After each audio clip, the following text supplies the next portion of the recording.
So good morning class. Today we will deal about some important properties of d block elements, and the first property is variation in atomic and ionic sizes of transition metals. We will study about this point here, how atomic size and ionic size varies when you move from left to right in different series of transition elements. You know very well there are 4 transition series: 3D, 4D, 5D and 6D series. So here we will study about the variation in atomic size और ionic size in a period, in a series की तरफ हम बात करेंगे. तो जैसा कि आपको पता है, सीरीज में जब हम मूव करेंगे तो क्या होता है, सीरीज में मूव करने से एक न्यू इलेक्ट्रॉन d ऑर्बिटल में हर बार ऐड होता है, न्यूक्लियर चार्ज बढ़ता है और न्यूक्लियर चार्ज के साथ साथ साइज भी बढ़ता है. लेकिन साथ में शील्डिंग इफेक्ट का भी बहुत इंपॉर्टेंट रोल है. जैसे जैसे साइज बढ़ेगा इन द सेंस जैसे जैसे आपके इलेक्ट्रॉन्स बढ़ते जाएंगे वैसे वैसे शील्डिंग इफेक्ट भी आएगा. वो जो इनर इलेक्ट्रॉन्स हैं वो एक शील्ड बना लेंगे न्यूक्लियस के चारों तरफ, और जितना एक्चुअली में न्यूक्लियस को फोर्स अप्लाई करनी चाहिए वो उतनी फोर्स अप्लाई नहीं करेगा. सो शील्डिंग इफेक्ट होने की वजह से जो न्यूक्लियर चार्ज तो बढ़ जाएगा, लेकिन हम चार्ज टू साइज रेशियो जो लेते हैं उस पर इफेक्ट आएगा बेसिकली.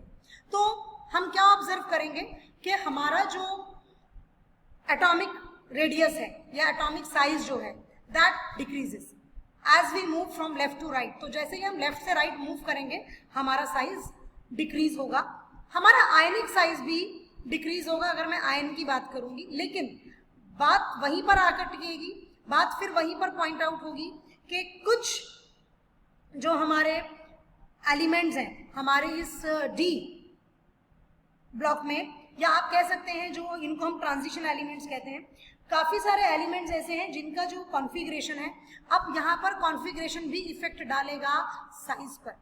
क्योंकि आप जब आयन बनाएंगे तो आपको इलेक्ट्रॉन बाहर निकालना है, क्योंकि मेटल्स हैं नॉर्मली ज़्यादातर, तो आप इलेक्ट्रॉन देंगे नहीं, उनकी नेचर है इलेक्ट्रॉन देने की, वो लेगा नहीं इलेक्ट्रॉन.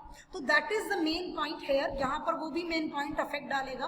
तो you must remember the thing कि जैसे जैसे एटॉमिक नंबर बढ़ेगा वैसे वैसे जो एटॉमिक साइज है वो कम होगा, क्योंकि शेल इंक्रीज नहीं हो रही है, सिर्फ इलेक्ट्रॉन इंक्रीज हो रहा है. तो एटॉमिक साइज धीरे धीरे डिक्रीज होता जाएगा और एटॉमिक नंबर के साथ साथ, लेकिन जितना डिक्रीज होना चाहिए उतना नहीं होगा, क्योंकि शील्ड इफेक्ट जो है वो अपना रोल प्ले करेगा. That plays an important role here, वो यहाँ पर बहुत इंपॉर्टेंट रोल प्ले करेगा, दैट इज शील्डिंग इफेक्ट. तो ions of the same charge in a given series shows progressive decrease in radius with increasing atomic number. This is because the new electron enters as d orbital each time and the nuclear charge increases by unity. It may be recalled that the shielding effect of a d electron is not that effective, hence the net electrostatic attraction between the nuclear charge and the outermost electron increases and ionic radius decreases. अगर मैं simple सी बात करूं, एक atom की बात करूं और उसके आयन की बात करूं, तो दोनों में नेचुरल सी बात है उसके आयन का साइज छोटा होता है अगर वो कैटायन है, और अगर वो एनायन है तो वहां पर साइज इंक्रीज होता है, क्योंकि इलेक्ट्रॉन आ गया है, रिपल्शन बढ़ गया है.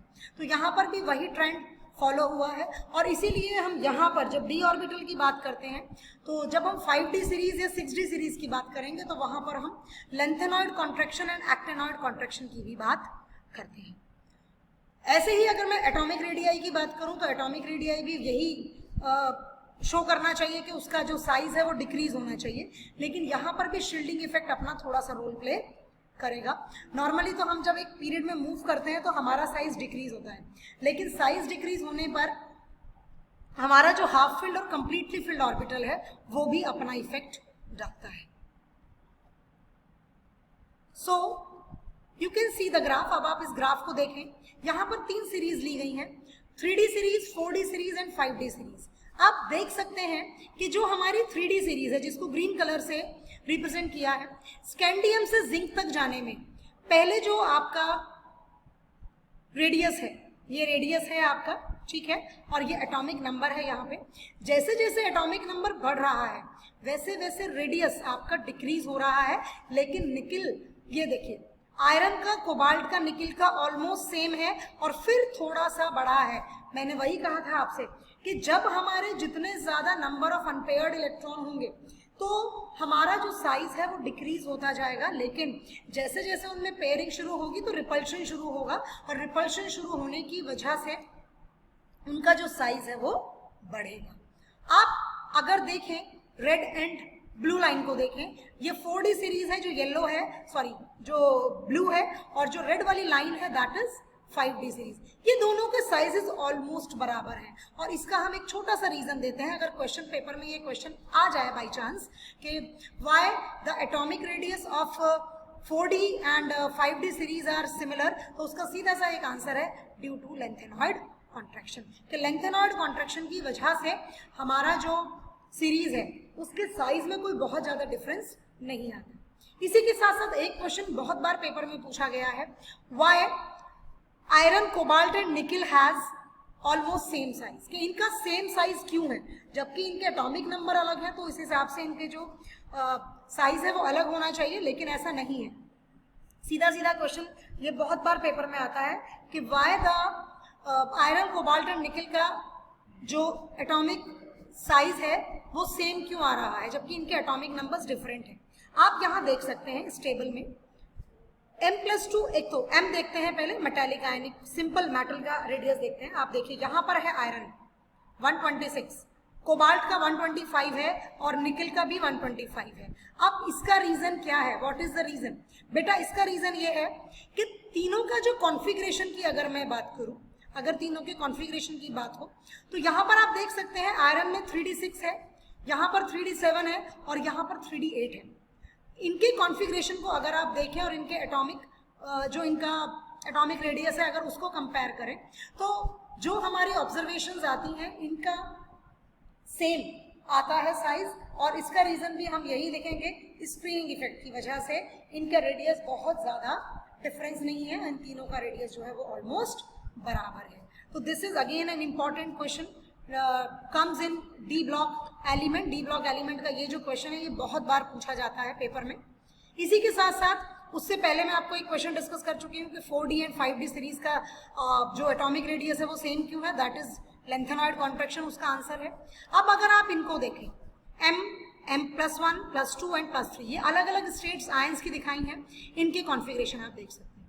कुछ कॉन्फ़िगरेशंस जो हैं वो अलग अलग स्टेट में, आयनिक स्टेट में आने पर वो क्या हो जाता है, स्टेबल हो जाते हैं, क्योंकि उनमें हाफ फिल्ड या फुल्ली फिल्ड ऑर्बिटल आ जाता है। Energy of enthalpy of atomization, you can see here enthalpy of atomization increases first, vanadium तक इंक्रीज हुई, फिर डिक्रीज हुई 2 कदम, फिर इंक्रीज हुई और फिर डिक्रीज हुई।